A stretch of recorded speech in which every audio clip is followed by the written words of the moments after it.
आपको बता दें नाजरीन कि राशिद अल्वी ने इंतखाब लड़ने से इनकार कर दिया है। जी सलाम से फोन पर हुई बात पर राशिद अल्वी ने कहा कि मैंने इंतखाब लड़ने से इनकार किया है। उन्होंने कहा कि पार्टी को भी मैंने इस बाबत जानकारी दे दी है। आपको बता दें कि अमरोहा से कांग्रेस ने राशिद अल्वी को अपना उम्मीदवार बनाया था। तो इस वक्त की अहम और बड़ी खबर कांग्रेस के हवाले से बता रहे नाज़रीन आपको। कांग्रेस के सीनियर लीडर राशिद अल्वी ने इंतखाब लड़ने से इनकार कर दिया है। जी सलाम पर फोन पर उन्होंने ये तमाम बातें कही। राशिद अल्वी ने कहा कि उन्होंने इस बाबत पार्टी को भी इत्तला दे दी है, पार्टी को भी इस बारे में उन्होंने जानकारी दे दी है। तो बड़ी खबर इस वक्त की आप तक पहुंचा रहे हैं। आपको बता दें कि अमरोहा से कांग्रेस ने राशिद अल्वी को अपना उम्मीदवार बनाया था, लेकिन राशिद अल्वी ने इंतखाब लड़ने से इनकार कर दिया है। जी सलाम पर बातचीत में राशिद अल्वी ने ये बातें कही हैं।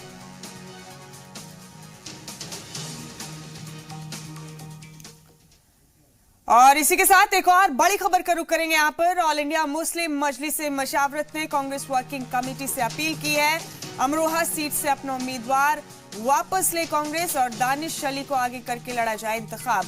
मुरादाबाद से इमरान प्रतापगढ़ी का टिकट रद्द करने की भी अपील की गई है और इमरान की जगह मुरादाबाद से किसी मकामी कांग्रेसी लीडर को लड़ाया जाए इंतखाब।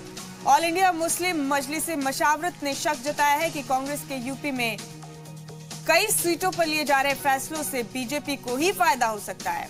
तो मुस्लिम तंजीमों के साथ साथ कई सियासी जमातें भी इस फैसले को लेकर कांग्रेस पर दबाव बना रही हैं।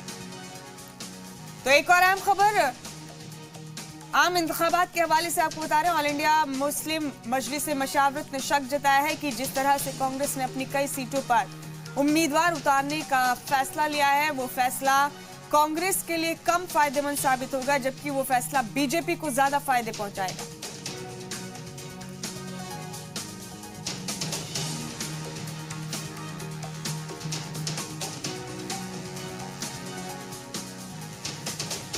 तो इस वक्त की बड़ी अहम खबरें आपको बताई हैं। एक बड़ी खबर यह है कि राशिद अल्वी कांग्रेस के सीनियर लीडर ने इंतखाब लड़ने से इनकार कर दिया है। जी सलाम से फोन पर हुई बातचीत में उन्होंने ये तमाम बातें कही। शुएब रजा हमारे अहम कॉरेस्पॉन्डेंट हमारे साथ इस खबर पर जुड़ गए हैं।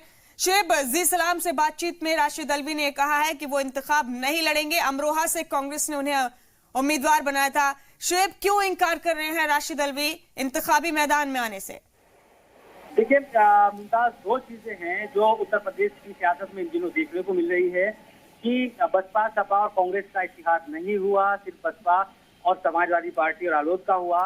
तो कांग्रेस अब ऐसी सीटों पर जहां पर मुस्लिम आबादी ज्यादा है, उसमें अमरोहा भी एक सीट है, वहां पर अपने जो कैंडिडेट है उसको उतारा। तो मुस्लिम संगठनों ने भी उसकी मुखालफत की कि वहां पर दानिश अली जो बसपा के उम्मीदवार है, मजबूत उम्मीदवार है, तो आप ऐसी जगहों पर, चाहे बिजनौर हो जहां नसीमुद्दीन सिद्दीकी को बनाया है इन्होंने कांग्रेस ने उम्मीदवार, वहां भी मुखालफत हो रही है उनकी। इसके अलावा मुरादाबाद में इमरान प्रतापगढ़ी के खिलाफ भी लोग आवाज उठा रहे हैं। तो ऐसी सीटों पर जहां से गठबंधन जीते, लोगों को ये लग रहा है कम से कम जो मुस्लिम लोग है कि वहां कांग्रेस कहीं ना कहीं खेल बिगाड़ने की कोशिश कर रहे हैं। राशिद अल्वी की जहां तक बात है तो ये खबर सामने आई है कि वो शायद बिजनौर से टिकट चाहते थे, बिजनौर से लड़ना चाहते थे, लेकिन उनको अमरोहा से उम्मीदवार बनाया गया। इसके साथ साथ जो उनके सामने कैंडिडेट है दानिश अली का बैकग्राउंड आप देखें तो वो जेडीएस में थे। जेडीएस का कांग्रेस के साथ इत्तेहाद है, सरकार है कर्नाटक में, और वहां बसपा भी पहले क्योंकि सपोर्ट में थी।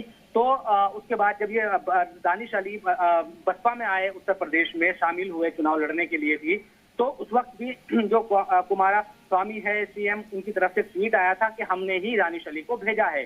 तो आप एक इत्तेहाद है, सरकार चला रहे हैं कर्नाटक में और कांग्रेस के साथ ही जेडीएस, और फिर उन्हीं की हिमायत से अगर कोई बसपा में आकर वो चुनाव लड़ रहा है तो फिर कांग्रेस उसी के खिलाफ अपना उम्मीदवार खड़ा कर रही है। तो ये गले से नहीं उतर पा रहा था कई लोगों के। अब कहीं ना कहीं राशिद अली को ये भी पता था कि अगर वहाँ दो कैंडिडेट मजबूत होंगे तो सीधे तौर पर वहाँ यानी कि बीजेपी को फायदा मिलेगा। तो अभी कम से कम जो हमारी बात हुई फोन पर, हालांकि ये अनाउंसमेंट ऑफिशियली अभी कांग्रेस की तरफ से नहीं हुआ है, लेकिन हमसे जो बात राशिद अल्वी की हुई उसमें उन्होंने यही कहा कि वो चुनाव नहीं लड़ना चाहते अमरोहा से। अभी तक की यही खबर है। यानी शुएब, अमरोहा के बजाय जिस सीट से चाहते हैं राशिद अल्वी, बिजनौर से आपने बताया, बिजनौर से इंतखाब लड़ना चाहते हैं, अगर वहां से कांग्रेस उनका टिकट बदले तो राशिद अल्वी नजरसानी कर सकते हैं अपने फैसले पर। देखिए वहां तो मुश्किल है क्योंकि इस तरह से, क्योंकि कई बार पार्टी को कम से कम कांग्रेस की बात करें तो मुश्किल है आ रही है।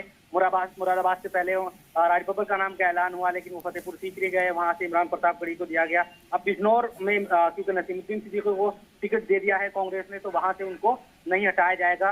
तो हो सकता है कि राशिद अल्वी की एक रणनीति ये रही हो कि बेहतर है कि अगर वोटों का बंटवारा इस तरह से वहां पर हो रहा है और कांग्रेस कहीं ना कहीं दूसरे किसी अगर उम्मीदवार को वहां पर उतारती है तो चीजें तो उतनी इस तरीके से, क्योंकि राशिद अल्वी भी बड़ा नाम है और दानिश अली बड़ा नाम है, तो यकीनन वहां पर चीजें अलग तरीके से नजर आती सियासी तौर पर।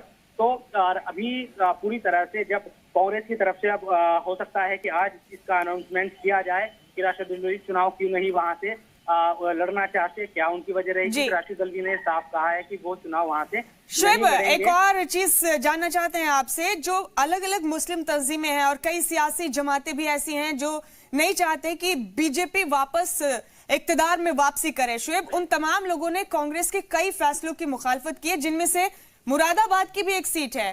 तो ये तमाम लोग चाहते हैं कि इमरान प्रतापगढ़ी के बजाय मुरादाबाद से कांग्रेस किसी मकामी लीडर को वहां से टिकट दे।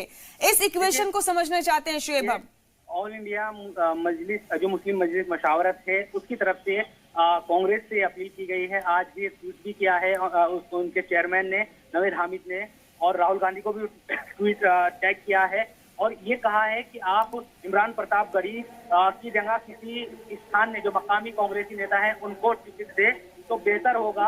आप उत्तर प्रदेश की जो सियासत भी नजर आ रही है उसमें सबसे बड़ी बात यही है कि ऐसी सीटों पर जहां ये लग रहा है कि शायद महागठबंधन मजबूत है, वहां जहां भी कांग्रेस अपना उम्मीदवार उतार रही है वहीं पर महागठबंधन को खतरा पैदा हो रहा है। और ऐसी मुस्लिम अक्सरियत वाली सीट भी है, मुरादाबाद हो या फिर एक तरीके से देखा जाए तो बिजनौर हो, सहारनपुर में भी यही है। सहारनपुर में हालांकि कांग्रेस के जो उम्मीदवार हैं इमरान मसूद की बात की जाए, लेकिन वहाँ बसपा से फजलुर रहमान मैदान में है, वहाँ भी मुस्लिम आबादी ठीक ठाक है। तो वोटों के जो बंटवारे की चीज है वो मुश्किलें पैदा कर रही है। कम से कम अगर बात करें जो मुस्लिम तंजीमों के लिए बात करें या कांग्रेस या फिर गठबंधन की बात करें, उससे सीधे तौर पर बीजेपी को फायदा मिलता है इन सीटों पर नजर आ रहा है। जी, बहुत शुक्रिया शुएब आपका, आप जुड़े हमारे साथ इस अहम खबर पर, बहुत बहुत शुक्रिया।